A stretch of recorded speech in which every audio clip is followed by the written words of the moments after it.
আপনার ঘরে যদি এই চারটা জিনিস থাকে তাহলে এক্ষুনি বের করে দিন, না হয় আপনার ঘরে আল্লাহর গজব নাজিল হবে, আপনার ঘরে কখনো আল্লাহর পক্ষ থেকে রহমত বরকত নাজিল হবে না, আপনার ঘরে অভাব অনটন লেগেই থাকবে, কখনো আপনি শান্তিতে থাকতে পারবেন না। তাই প্রিয় ভাইয়েরা, মা বোনেরা, আজকে আমি আপনাদেরকে বলে দিব, নবী করিম সাল্লাল্লাহু আলাইহি ওয়াসাল্লাম আপনাদেরকে বলেছেন আপনাদের ঘর থেকে এই চারটা জিনিসকে বের করতে, না হয় কখনো আপনার ঘরে শান্তি থাকবে না, সব সময় অভাব অনটন লেগেই থাকবে। কারণ হলো এই চারটা জিনিসের সাথে শয়তানের সম্পর্ক রয়েছে, শয়তান সর্বদা এই চারটা জিনিসের সাথে লেগে থাকে।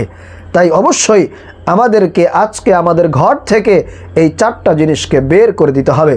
প্রিয় ভাইরা, মা বোনেরা, এক নম্বরে যেটা অবশ্যই আপনাদের ঘর থেকে বের করতে হবে সেটা হলো কোনো প্রাণীর ছবি কিংবা কোনো কুকুরের ছবি যদি আপনাদের ঘরে থাকে, ঘরের কোনো দেওয়ালে ঝোলানো থাকে, তাহলে সেটা আজকেই বের করে দিতে হবে। যদি বের না করেন, আপনি যদি ধনী থাকেন তাহলে গরিব হয়ে যাবেন, আর যদি গরিব থাকেন তাহলে আরও বেশি অসহায় হয়ে যাবেন। কারণ আল্লাহর নবী সাল্লাল্লাহু আলাইহি ওয়াসাল্লাম বলেছেন, যেই ঘরে কোনো কুকুরের ছবি থাকে, কোনো প্রাণীর ছবি থাকে, ওই ঘরে আল্লাহর রহমত বরকত কোনো কিছুই নাজিল হয় না, ওই ঘরে আল্লাহর রহমতের ফেরেশতারা আসতে পারে না।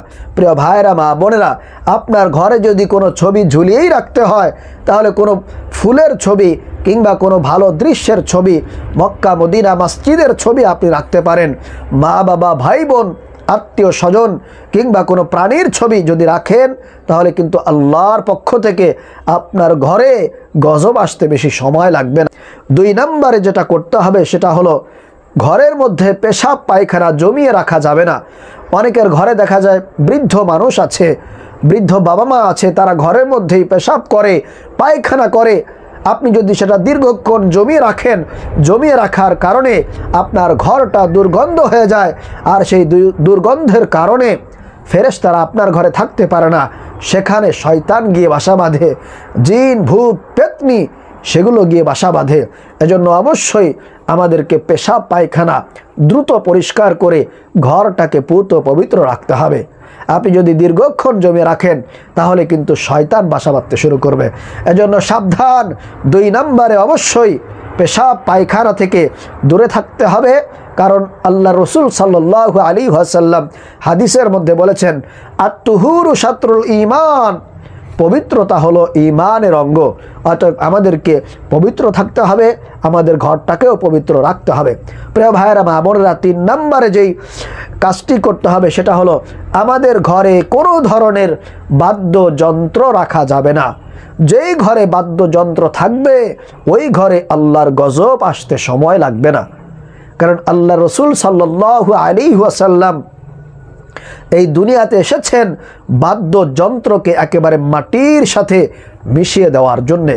জীবনে কোনোদিন আল্লাহর নবী সাল্লাল্লাহু আলাইহি ওয়াসাল্লাম কোনো ধরনের বাদ্যযন্ত্রের আওয়াজ শোনেননি। যদি কোনো সময় তার কানের মধ্যে বাদ্যযন্ত্রের আওয়াজ ঢুকে যেত, তিনি কানের মধ্যে এইভাবে করে আঙ্গুল ঢুকিয়ে দিতেন যাতে করে সেই আওয়াজ নবীজি সাল্লাল্লাহু আলাইহি ওয়াসাল্লাম না শুনতে পারেন। এজন্য সাবধান, কোনো ধরনের বাদ্যযন্ত্র আপনার ঘরে রাখা যাবে না। চার নাম্বার এবং সর্বশেষ যেটা করতে হবে সেটা হলো আমাদের ঘরে যদি হিন্দুদের ঘন্টি থাকে, যেগুলো মন্দিরে এরকমভাবে ঝুলানো থাকে, যেগুলো এরকম টং টং করে আওয়াজ হয়, বাজারে কিনতে পাওয়া যায়, এরকম কোনো হিন্দুদের ঘন্টি যদি আপনি ভুলে কিনে নিয়ে আসেন অথবা আপনার ঘরে আগে থেকেই ছিল সেটা আপনি ঘরে রেখে দিয়েছেন, অবশ্যই আজকেই আপনাকে সেই হিন্দুদের ঘন্টি আপনার ঘর থেকে ফেলে দিতে হবে, দূর করে দিতে হবে। হিন্দুদের ঘন্টি যদি আপনার ঘরে থাকে, আল্লাহর রহমতের ফেরেশতারা কিন্তু আপনার ঘরে প্রবেশ করবে না, আল্লাহর পক্ষ থেকে রহমত বরকত সকিনা আপনার ঘরে নাজিল হবে না।